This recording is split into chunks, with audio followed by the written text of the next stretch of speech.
¿Qué tal? Buenas noches, bienvenidos a Espiral. Una revolución política está andando a toda su potencia. Como nunca en la historia del país, habrá más mujeres o tantas mujeres en cargos de elección popular. La campaña pasada se vio transformada por una nueva legislación que fuerza no a las cuotas, a la paridad. Paridad en los cargos, desde luego, de senadoras, de senadores, de diputadas, diputados, pero esto está impactando también a nivel municipal y de los gobiernos estatales. ¿Qué puede pasar con esta revolución? ¿Cambiará la manera de ejercer el poder? ¿Tendrá una lógica distinta a la toma de decisiones? ¿Se está tomando con inteligencia medidas para que también la vida privada se transforme, no solo la pública? Las preguntas todas emergen como volcán y este programa se dedica apenas a atisbar esos cambios que están arrancando. Mujeres en campaña, ese es el tema de esta noche. Comenzamos.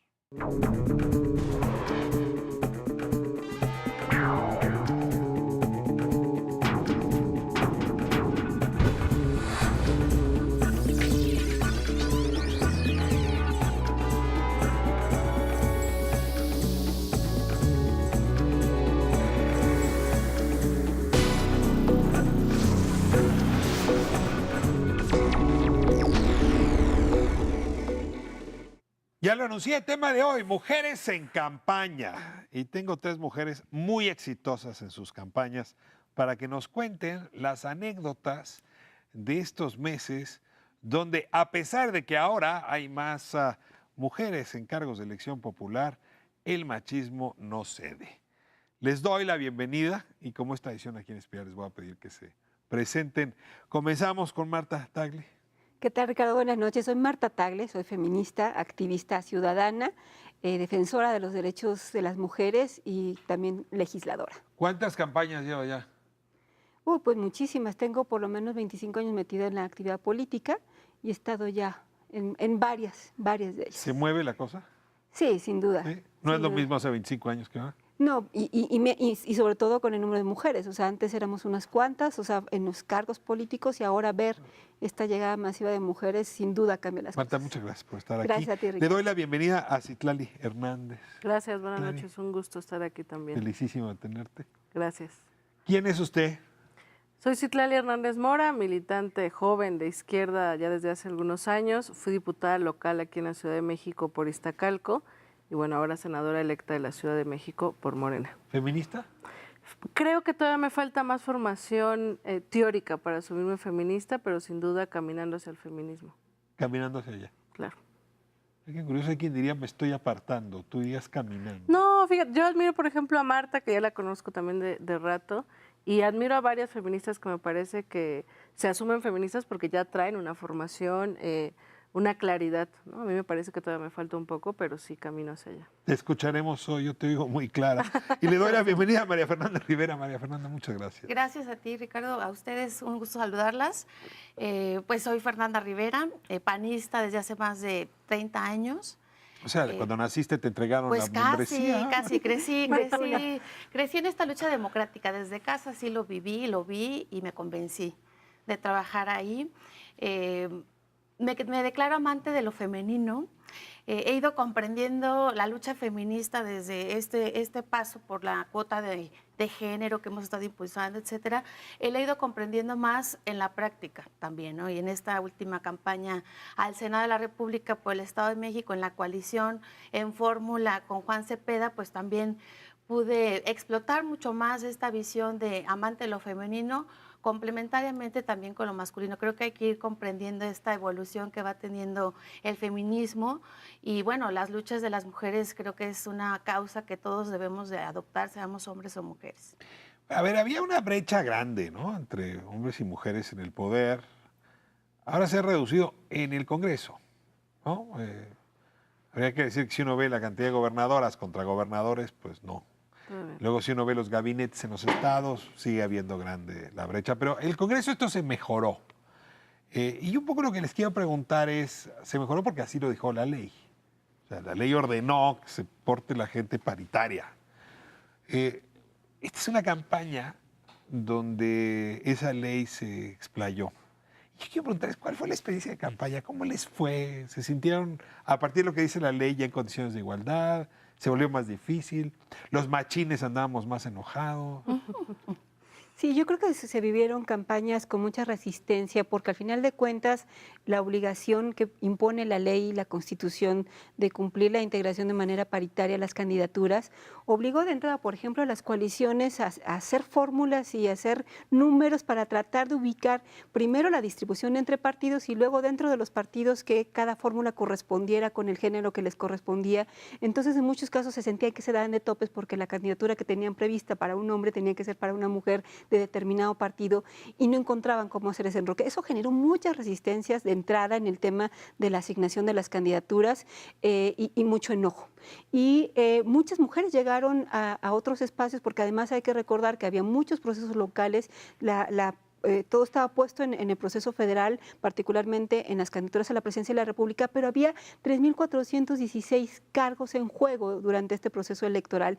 Y entonces todos esos otros espacios de candidaturas a presidencias municipales, a regidurías, a sindicaturas, ahí llegaron muchas mujeres condicionadas, en muchos casos, por ejemplo, incluso registraron a mujeres sin haberles avisado porque tenían que cumplir con el tema de la paridad, con la pretensión de que cuando lleguen a ocupar el espacio, quererlas quitar. Entonces, ahí hay fenómenos de violencia política que en la medida, o sea, la violencia política siempre ha existido, pero en la medida en la que hay más mujeres buscando ocupar esos espacios, se nota, se hace más evidente y hoy en estas campañas vimos y vivimos estas resistencias de una manera mucho más latente. Que la ley nos lleve a tener congresos paritarios, ¿cambia la vida dentro de los partidos? ¿O son dos ecosistemas distintos? No, a mí me parece que sí cambia. De entrada, digo, bueno, cada partido tiene su propia historia. En el caso de Morena, pues es un partido nuevo, pero con también personas que llevan rato haciendo política. Pero me parece que sí cambia porque, por lo menos, aunque sea por obligación, se trae ya la perspectiva, ¿no? De buscar mujeres candidatas, de buscar perfiles, etcétera. Pero me parece que el tema de la desigualdad y el machismo no solo se da en la política, o sea, me parece que es un tema estructural, un tema social, y a veces incluso para la ciudadanía también causa admiración en pleno siglo XXI que haya candidatas o muchas candidatas mujeres. Entonces, hacer campaña en esta coyuntura que fue histórica e interesante, pues me parece que en parte lo que buscaba era romper ciertos esquemas y hoy el resultado es una mayoría en el Congreso.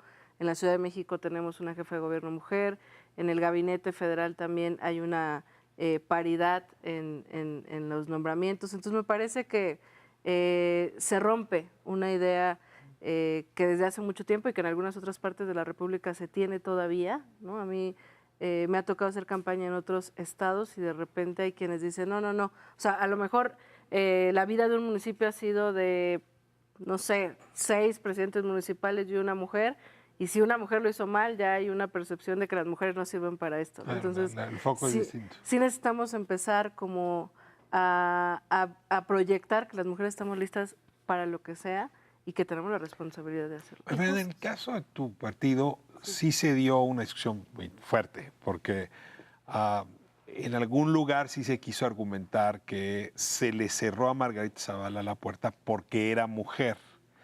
Cuando Ricardo Anaya en algún momento dijo a mí que no me cuente, ¿no? Él viene, pues en realidad de una madre soltera, o sea, la madre del padre estuvo muy ausente. Lo que estaba contando es que la madre trabajaba muy fuerte, la abuela trabajaba muy fuerte, pero se malinterpretó y Felipe Calderón le respondió, a ver... Muy fuerte.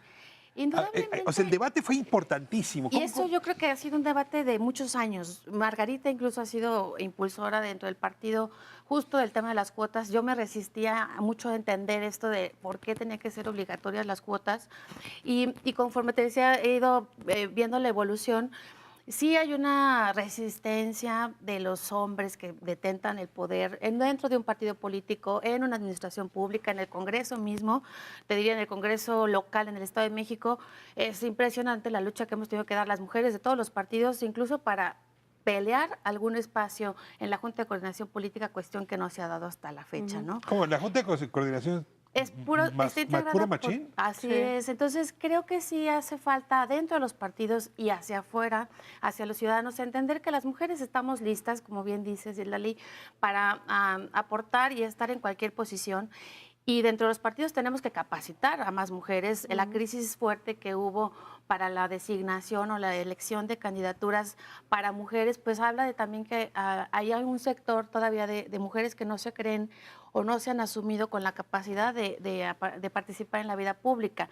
Hay contextos muy diferentes. En el Estado de México hay municipios sumamente rurales, todavía un machismo muy arraigado, donde la mujer tiene que estar en su casa esperando al marido que venga a traer el sustento. ¿Y cómo le pides ahí a esas mujeres que se apunten para ser regidoras o para ser presidentas municipales? Hay que formar, hay que capacitar a la gente, y creo que es parte de los retos que tenemos también como género, el no solamente exigir esas cuotas, sino que tengamos pues un mayor ejército de mujeres dispuestas a participar en la vida pública sin sacrificar otras cosas como puede ser la vida familiar. Si te entiendo ¿no? bien, en el principio de tu carrera política las cuotas no te parecían bien. Me parecían indignantes, porque decía, ¿por qué tenemos que exigir como mujeres que nos den un lugar Y hoy que nos corresponde? sí, hoy sí las defiendes. Hoy las entiendo mejor y sí las defiendo, sabiendo que tiene que ser medidas afirmativas temporales, no te sé decir cuánto tiempo más, cuántos años más, espero que no siglos. Pero, están los Pero es que la resultados. paridad Así ya es, llegó es para una quedarse. realidad, Sí, es una realidad, sino que más bien el tema es que se entienda hacia dentro de los partidos y dentro de la ciudadanía, el que la participación de la mujer es un tema que ya no debe de caber. A la ver, menor esa duda. discusión todavía está en la sociedad. ¿No? Ustedes dicen, las cuotas son injustas, las cuotas no deberían ser, desigualan. Yo quisiera una reflexión rápida de ustedes, antes de movernos a otro tema, sobre por qué defender las cuotas. Digo, estoy asumiendo que estarían de acuerdo. Sí, de hecho, Sí, sí. formalmente las cuotas ya dejaron de ser, ¿no? Ya estamos en otro momento que es la paridad. La paridad ya no es una cuota, las cuotas eran medidas afirmativas que se iban a quitar en algún momento.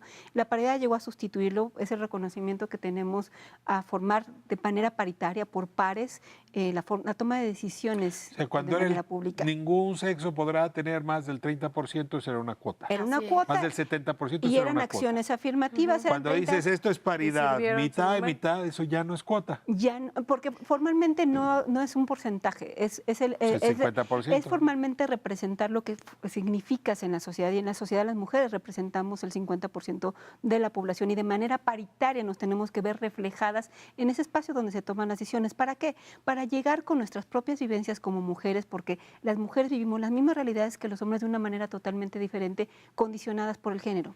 La seguridad. Los hombres le han invertido siempre con la visión de los hombres a más policías, más patrullas, más armamento, porque desde su visión es la manera de atender el problema de inseguridad. Tú le preguntas a una mujer si se siente segura frente a un policía y te va a decir que no. Porque hay más riesgos frente a los policías, porque una calle oscura sí te genera inseguridad, pero además te puede generar un abuso sexual. En fin, tenemos otras vivencias que las mujeres tenemos que llegar a los espacios públicos con esas vivencias, tengamos o no esa conciencia de género, nos ha venido diseñando cómo somos a tomar decisiones diferentes. ¿Algo que añadir sobre esto? Sí, ¿Cómo nos yo creo que movemos, sí, Citlali? es importante valorar las luchas, ¿no? O sea, primero conquistamos el voto como mujeres, después se conquistaron cuotas para poder participar, aunque sea un poquito, ¿no? Luego se dio todo el fenómeno de las Juanitas, y entonces se buscó también que las suplentes fueran mujeres y las candidatas son mujeres. Luego la paridad. También en su momento los partidos políticos llevaban a las mujeres a las zonas electorales donde perdían, ¿no? Pensando que cumplían con la ley, pero pues igual iban a perder. O sea, hoy realmente, y ahora ya los partidos están obligados a no solo meter a las candidatas a espacios donde se va a perder o donde tienen menos fuerza. Entonces creo que el resultado de esas luchas nos tiene hoy en la situación actual, y es importante valorarlo y que la ciudadanía lo sepa. Ahora, uno supondría que basta con que haya paridad para que el asunto se resuelva, pero se nos olvida que el que un grupo humano gane hace que otro pierda. Que el que alguien se lleve algo a su casa hace que otro no se lo pueda llevar. En otras palabras, estos hombres que dicen, yo soy feminista, amo a las mujeres, tengo esposa y tengo muchas hijas, no dicen lo que en realidad están pensando, y es que las candidaturas son finitas. Si se lo das a una mujer, se lo quitas a un hombre. Los recursos son reducidos. Si se los quitas a uno para dárselos a otro, hay alguien que está perdiendo. Y tengo la impresión de que los hombres no hemos hecho cuentas con eso que vamos a perder, punto. O sea, la pérdida nos quita cosas. Pero Y nos da, a ver, puedo decir aquí lo que todos decimos, nos da vida familiar, nos permite compartir más a los hijos, pero hay un trabajo personal de reducirse. Y ahí me parece que no estamos. Porque Y no no lo es que la están mujer... haciendo, y formalmente no lo están haciendo. Yo creo que ese es el gran problema o el gran reto que tenemos de frente. Están cumpliendo sin cumplir. Yo le llamo la visión patrimonialista del poder. Siguen siendo los hombres los que deciden qué hombres o mujeres van a ocupar las candidaturas y son a través de los cuales pretenden continuar gobernando y tomando decisiones. Por eso es que no necesariamente buscan poner mujeres con trayectoria, con presencia. A las que más trayectoria y presencia tienen son a las que más relegan y buscan poner cuadros a los que no necesariamente traen una trayectoria porque pretenden seguir gobernando a través de ellos. Y lo que decía de la Junta de Coordinación Política, los espacios donde realmente se toman las decisiones en los congresos es en las juntas de coordinación política, y en la gran mayoría de los congresos del país y en el Congreso Federal están integrados fundamentalmente por hombres. Y por eso es que también a nivel ejecutivo vemos tan pocas mujeres, porque es ahí donde realmente se toman las decisiones más importantes. O sea, nos han querido como compartir estos órganos colegiados porque saben que finalmente no han perdido el control, porque siguen teniendo la manera de controlarlo, pero yo espero que con la llegada tan importante de mujeres en esta legislatura, esa correlación también la cambiemos. Y justo aunado a estos dos puntos de vista, de reconocer los logros de estas luchas de mujeres durante toda la historia y esto que ya hemos alcanzado a vislumbrar, creo que insistir en la parte de la capacitación y la formación de las mujeres, en este sentido de reconocernos con toda la dignidad, con todo el derecho, con la capacidad de participar y exigir en esos espacios públicos de una manera, hasta yo diría, de no solamente de solidaridad de género, sino pues con una convicción y pues unos pasos hacia el frente, definir realmente qué es lo que podemos decidir las mujeres en la toma de decisiones. Tenemos que estar en las mesas de negociación, insisto, dentro de los partidos políticos, en las direcciones de los partidos políticos, en el Congreso, en cada uno de los congresos locales, también debe haber mayor participación en esa toma de decisiones. Es un ciclo virtuoso, es decir, mientras más es. participas, mejor te capacitas más y entonces participas más. Es decir, sí va de la mano, ¿no? No es ir a tomar clases nada más o un diplomado, ¿no? Activamente. Más bien es generar las oportunidades y los espacios, porque si no, de nada sirve también que en teoría sepamos lo que es administrar, lo que es legislar, si en la práctica no se dan las oportunidades. Pero yo creo que lo que tú dices es real, o sea, cuando hay un cambio, naturalmente hay algo que va a resistir, ¿no? Porque, o alguienes. Y creo que en cualquier espacio, cuando las mujeres empezamos a ganar de entrada respeto y que se nos mire como por lo menos iguales y que tenemos la capacidad de realizar cualquier cosa, existe un celo en los hombres. Hasta en los hombres que de repente creen que no son machistas porque no golpean a su esposa, ¿no? Pero hay elementos básicos a veces o en nuestras acciones machistas que no logramos todavía de tenerlo claro, pero hay resistencias naturales, hay un celo, hay una preocupación, que yo creo que tú acertadamente lo dices, quizás todavía no se dimensiona, algunos hombres podrán empezar a decir, bueno, si las mujeres empiezan a ganar espacios en política, ¿qué sigue para mí?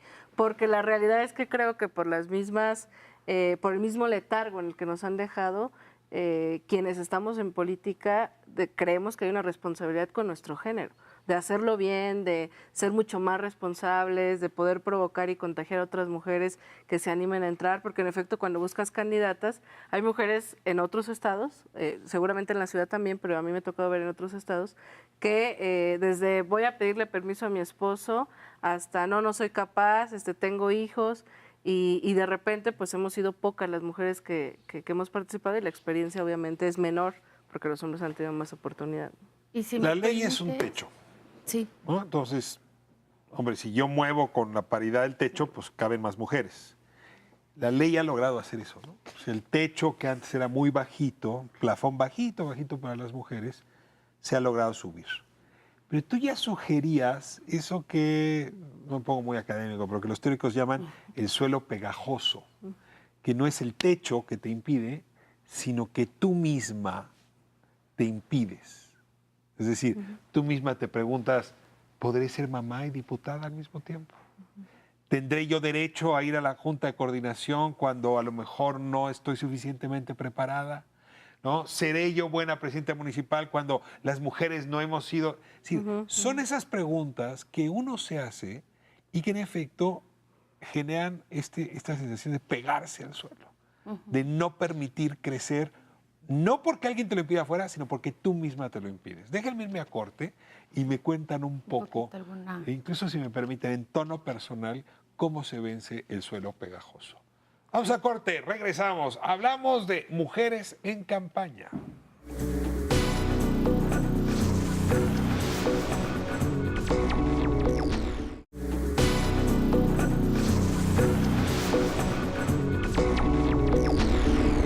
Esta campaña, lo decíamos hace un momento, fue distinta, sobre todo porque las leyes promovieron una mucho mayor participación de las mujeres en los cargos de elección popular.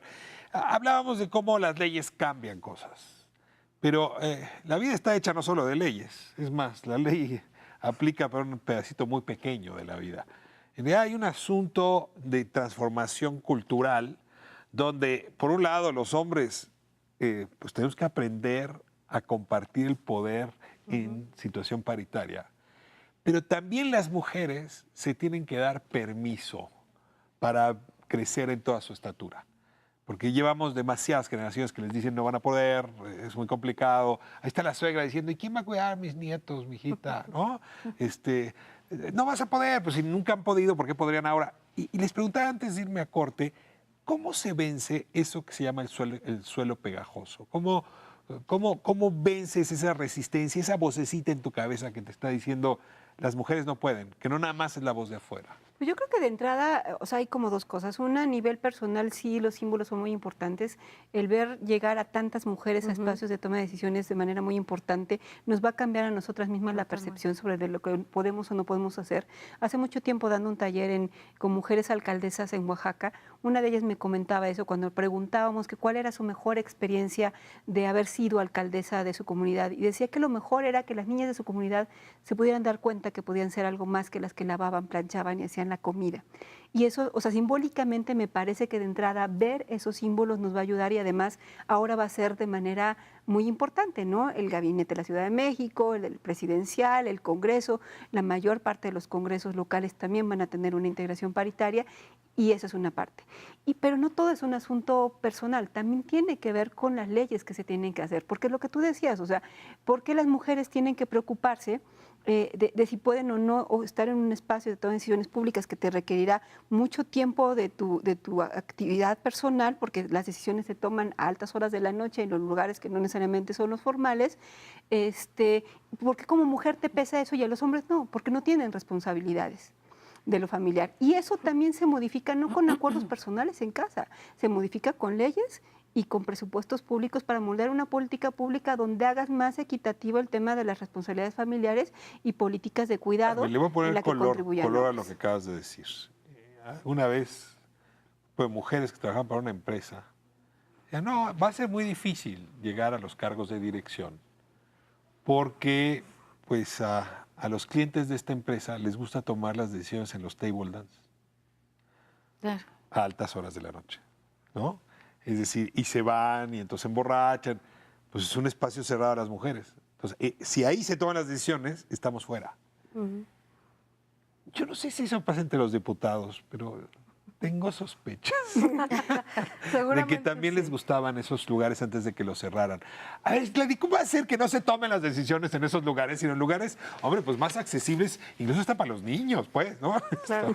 Yo coincido con lo que dice Marta, el símbolo es súper importante y yo creo que lo que viene es, sobre todo para las nuevas generaciones, las niñas que hoy crezcan viendo a más mujeres. Bueno, acabamos de ver un subcampeonato de la selección femenil en fútbol y los medios le dan siempre más importancia a la selección varonil. Entonces, bueno, me parece que es ir rompiendo esos esquemas, pero creo que si el tiempo fue lo que nos oprimió, lo que nos mantuvo o nos generó un letargo en la participación en política y en otras cosas, el mismo tiempo tendrá que ser un aliado para poder transformar y romper estos esquemas impuestos. La realidad es que hoy hay un gran avance, pero necesitamos contagiar a través de la experiencia, atrevernos incluso, porque de repente sí te da, por más feminista, por más aventada que de repente pueda ser, de repente sí te da como el querer detenerte cuando ves un escenario. En política la violencia de género es real, ¿no? La minimización a veces hacia la participación o la voz de una mujer existe. Este chip en el que si hay una mujer en política es porque o es hija de alguien, o es amante de alguien, o es prima de alguien, o la pusieron ahí como si fuera títere para decidir, ¿no? Entonces, en mi caso, fíjate, yo de repente vi a muchas personas que pensaban que yo estaba en la diputación o porque había alguien detrás de mí, hombre y adulto, ¿no? Porque soy joven y soy mujer. Entonces, de repente ese chip lo tienen tan natural muchos diputados y hay una relación ahí complicada. El tema es ganarse el respeto y romper también ese mismo como barrera que de repente te pone, ¿no? A mí cuando yo inicié la diputación me da un poco de temor la falta de experiencia. Veía incluso compañeros hombres con más experiencia y la realidad es que con la humildad lo digo, me parece que mi participación en la asamblea fue, digamos, decente o mejor incluso, a comparación de compañeros que tienen experiencia.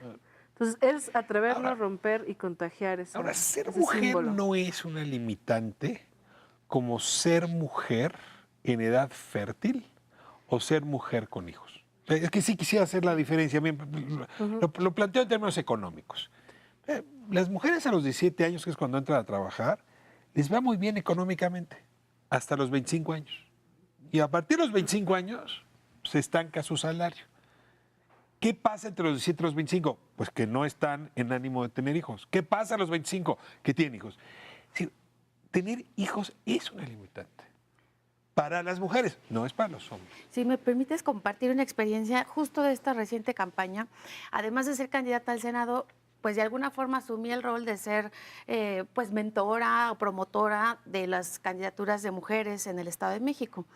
Concretamente, una compañera candidata a presidenta municipal de Nopaltepec, justo tenía 3 meses de haber dado a luz. Tenía un muy buen puesto en una empresa internacional, estudió Relaciones Internacionales, una mujer preparadísima. Me tocó de alguna forma hasta convencerla y acompañarla en la toma de decisión para asumir la candidatura. Finalmente, ella es presidenta electa y compartiendo su visión y su experiencia, me dice, es que nunca imaginé que fuera tan rico el poder traducir o trasladar mi experiencia de ejecutiva, de empresa, a mi municipio, un municipio pues de los más pequeños en población del Estado de México, y de manera solidaria decir, bueno, puedo inculcar a mis regidoras esa capacidad de querer pues desarrollar más a nuestro municipio, hablando en términos de desarrollo económico, agropecuario. La veía yo con un entusiasmo y con una lucidez en lo que quiere impulsar como un proyecto municipal, que yo creo que si somos solidarias unas con otras, podemos compartir la experiencia. Pero el parto reciente no le otras. implicó problema. Pues afortunadamente tiene una red solidaria de apoyo familiar. O sea, tiene medios económicos para pagar niñera, para que la abuela le cuide los niños. Pues porque él tiene pareja estable que lo acompaña, a lo mejor sí su familia lo está apoyando y no es una limitante. Sí le cuestionaba en cuestiones emocionales, es decir, oye, lo voy a dejar. Claro. Pero bueno, finalmente buscar esa conciliación de la vida laboral y familiar. Es que no es sencillo. Tenemos que plantear retos. Políticas en México ha habido muchas y muy buenas y muy valiosas.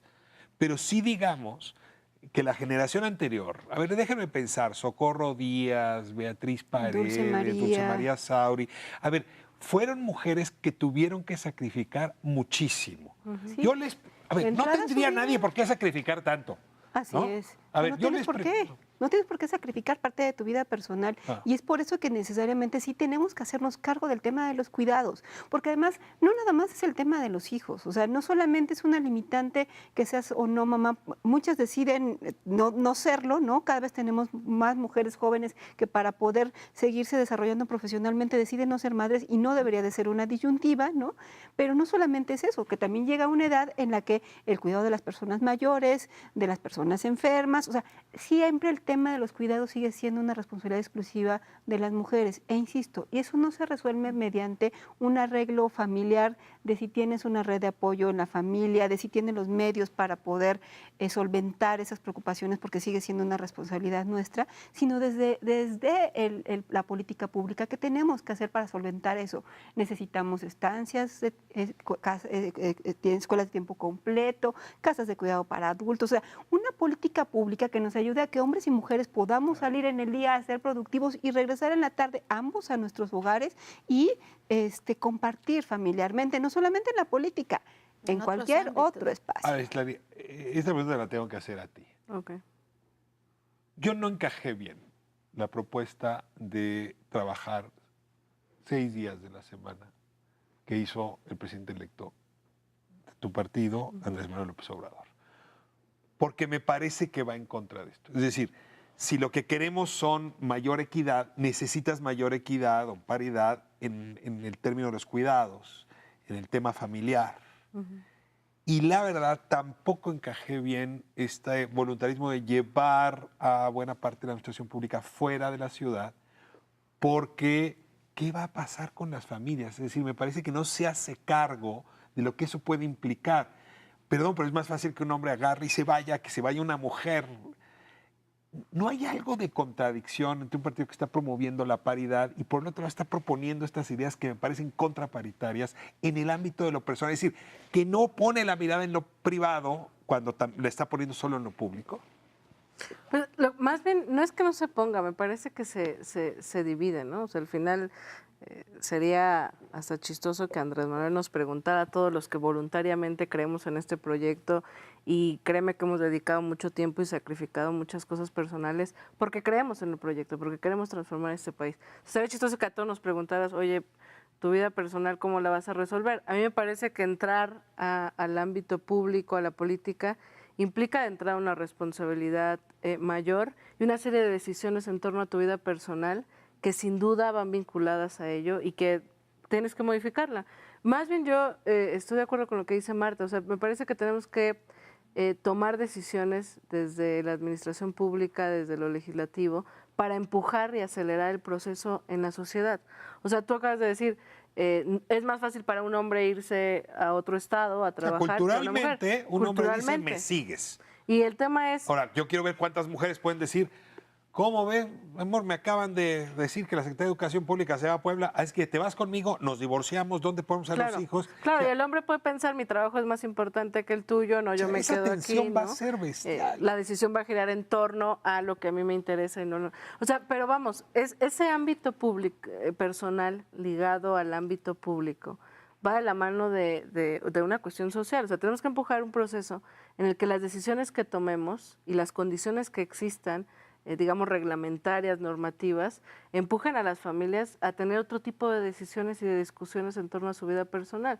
Es decir, ¿por qué en ese momento preocuparnos más por lo que decida un hombre en una familia? O sea, creo que tendremos que estar discutiendo bajo otra lógica y eso es lo que tenemos que empezar a transformar, porque la realidad es que hoy muchas mujeres sacrifican, a pesar de sus talentos y capacidades, sacrifican por su familia, por su matrimonio, por cantidad de cosas, su propio desarrollo personal o profesional, porque sigue pesando su esposo. O sea, incluso yo me atrevo a decir, perdón, que en México hay una especie como de matriarcado machista, porque las mujeres tienen mucho peso, tampoco es que sean sumisas en algunas familias, pero sí sacrifican y digamos, priorizan lo que decida el hombre. La reacción de ustedes frente a estas dos medidas, que 6 días diarios y yo 6... diría que el reto mayor, coincidiendo un tanto con lo que decía Marta de la legislación, el tema de la conciliación de la vida laboral y familiar trasciende al ámbito público.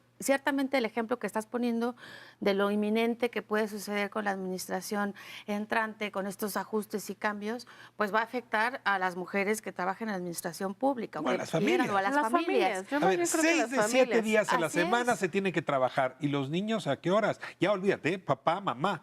Pero No es una lo que mala yo iba, idea. que no es exclusivo del tema en este supuesto, sino que el tema de la conciliación de la vida laboral y familiar es un reto que va a tener el próximo gobierno y los próximos legisladores, porque es una cuestión que viven las familias en cualquier trabajo. Una mujer que es cabeza de familia, que tiene que dejar a sus hijos encerrados durante toda la tarde porque ella trabaja más de 10 horas al día, pues también necesita herramientas para poder desarrollarse plenamente y cuidar y atender su realidad familiar. Entonces yo creo que el reto es buscar esa política social y económica que trascienda al espacio público o privado y que busque realmente Perdón que me ponga necio, pero conciliar. esa política pública se llama entre 35 y 40 horas a la semana, no 48. O sea, A ver, perdón, pero es que sí, la sin semana duda. tiene un número X de horas. Si yo le pongo 50 horas, le quito tiempo a la familia. Sí, yo estoy de acuerdo contigo, pero a ver, quienes están asumiendo un compromiso o un nivel de compromiso para formar parte del gobierno de este país, pues pueden decidir No, porque es estar un o no bajo esas empleo. condiciones. Sí, yo sé que es un empleo, pero me parece, o sea, la mayoría de nosotros no vemos esto como un empleo. Es un proyecto de transformación que lo vale en nuestro país. O sea, el tema, o sea, yo me preguntaría, ¿cuántas familias han lastimado su posibilidad de bienestar, han impactado a sus hijos? Porque las condiciones laborales en general, para cualquier familia, no para la familia de alguien que va a ser secretario, que va a ser funcionario del Estado, sino para una familia que tiene que trabajar, el hombre, la mujer, que tiene que ir a horas extras. En el norte, por ejemplo, yo tengo la oportunidad de estar ahí también haciendo campaña. Es difícil que le pidas la participación política, que es un derecho de cualquier ciudadano, que participe porque prefiere sacrificar sus espacios libres por horas extras, en la maquila, etcétera. O sea, me parece que en general las condiciones laborales actuales en este país ponen en riesgo la vida de una familia. Me voy a corte, pero sí quiero insistir quiero con un regresar. punto y a la vuelta te doy la palabra más ampliamente. A ver, el gobierno pone el ejemplo. Eso sí. Si el gobierno dice, vamos a trabajar 6 días sobre 7, no puedes pedirle a la maquiladora que trabaje 5 días. Ese es un hecho incontrovertible. Así como desde el gobierno pones el ejemplo de la decencia y la honestidad, también pones el del respeto a la vida familiar. Es indisociable, a menos que le estemos pidiendo a todo el mundo una vida heroica. Y yo creo que los niños no se merecen el sacrificio de los héroes. Pero me voy a corte Sí, y sí, regresamos, porque además hay bastante más tema que este. Volvemos.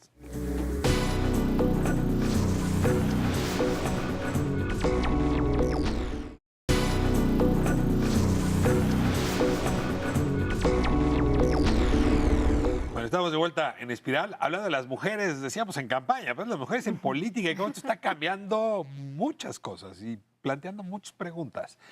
Marta, te prometí el uso de la voz antes de irnos a corte. Sí, no, en este tema que plantea sobre estas propuestas de mover las secretarías y el asunto de las horas laborales, yo creo, tengo dos opiniones. Por un lado, desde el feminismo hemos dicho que lo personal es político. O sea, este tipo de temas no se pueden ver solamente desde el punto de vista de cómo le hacemos las familias para arreglarnos y quién se va y quién no se va.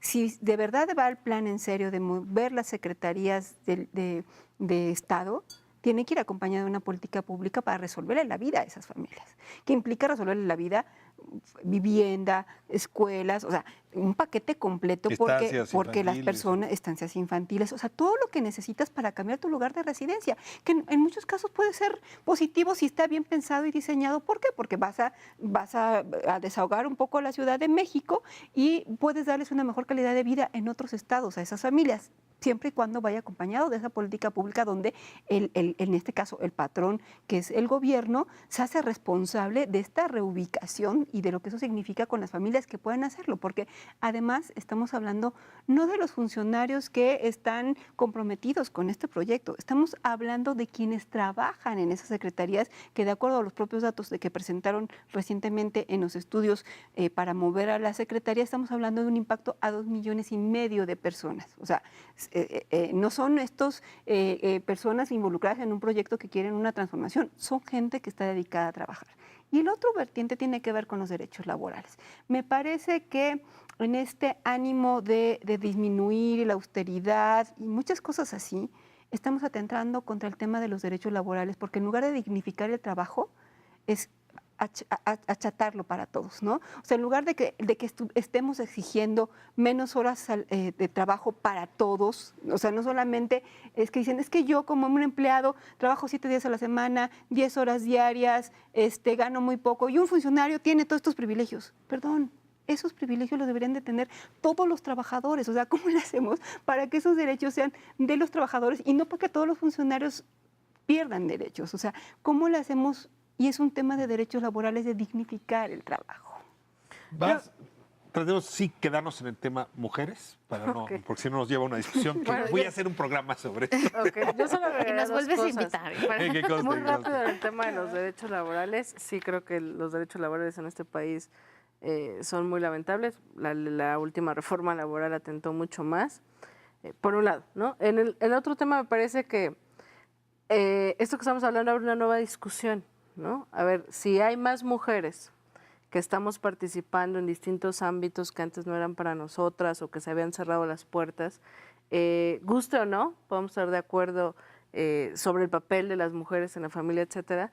Me parece que el que ahora más mujeres tengan que asumir responsabilidades mayores genera un impacto en las familias, ¿no? Entonces, cómo las familias en una sociedad cambiante mejoran con esta apertura o con este empoderamiento de las mujeres y no se descuidan. Creo que sí, esa es una gran discusión que tendríamos que estar dando ahora, ¿no? En una familia, voy a cambiar un poco el tema. En una familia, la manera como se ejerce la relación entre padre e hijo sí es distinta cuando hablamos de la vertiente de la paternidad versus la vertiente de la maternidad, ¿no? O sea, maternidad y paternidad son dos conceptos distinguibles en la familia.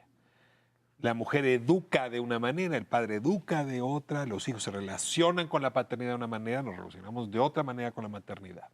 Eso es lo privado, lo personal. Sigo este lema feminista. Si lo personal es político, ¿qué ocurre cuando las mujeres entran al poder? ¿Lo ejercen de manera distinta a los hombres o son idénticas a la hora de ejercerlo?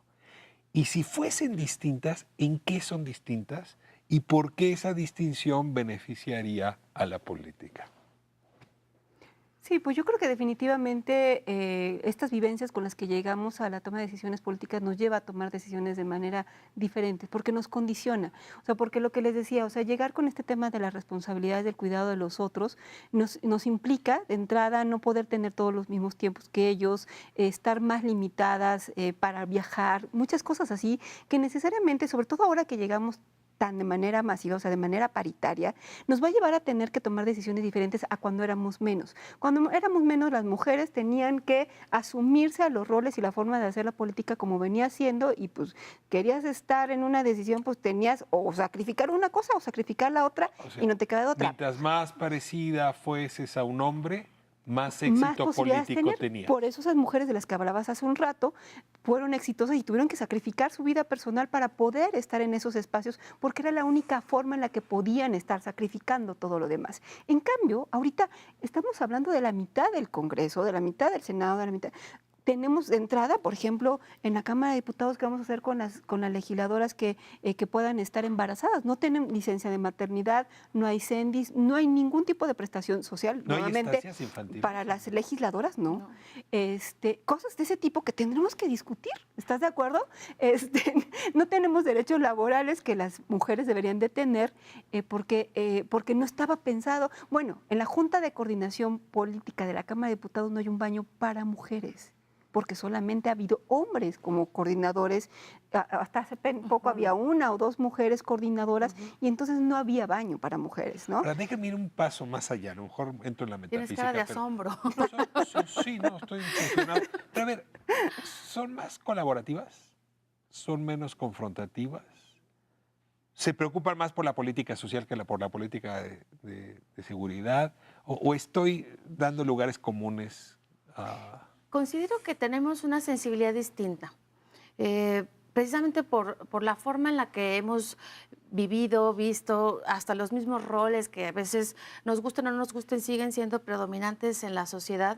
Este cuidado de los otros esta atención hacia los demás, sí da una perspectiva diferente. Yo soy partidaria que tenemos que lograr una visión complementaria, que enriquezca la política pública, que enriquezca la política social y el quehacer y el ejercicio del poder. Porque si llegamos las mujeres con el ánimo de desbancar a los hombres, reducirlos a lo privado o a que ellos atiendan lo que nosotros no podemos atender, creo que también estamos desperdiciando quizá pues la experiencia, la visión, los alcances que se han tenido en el desarrollo de lo político. Entonces creo que sí tenemos que luchar por esa complementariedad, que estas voces estén fuertes, claras de las necesidades que tenemos como cabezas de familia, como mujeres, como madres, como profesionistas, y en el ámbito, digamos, de los órganos colegiados públicos, pues tenemos que hacer valer más nuestros derechos que todavía hace falta que sean escuchados y atendidos de una manera muy puntual. Es casi la misma pregunta que te voy a hacer, pero sí quiero que le añadas una complicación. Hay un cambio generacional que tú representas. ¿Cabe que tu generación esté más dispuesta a un papel protagónico de la mujer que la mía? Sí, totalmente.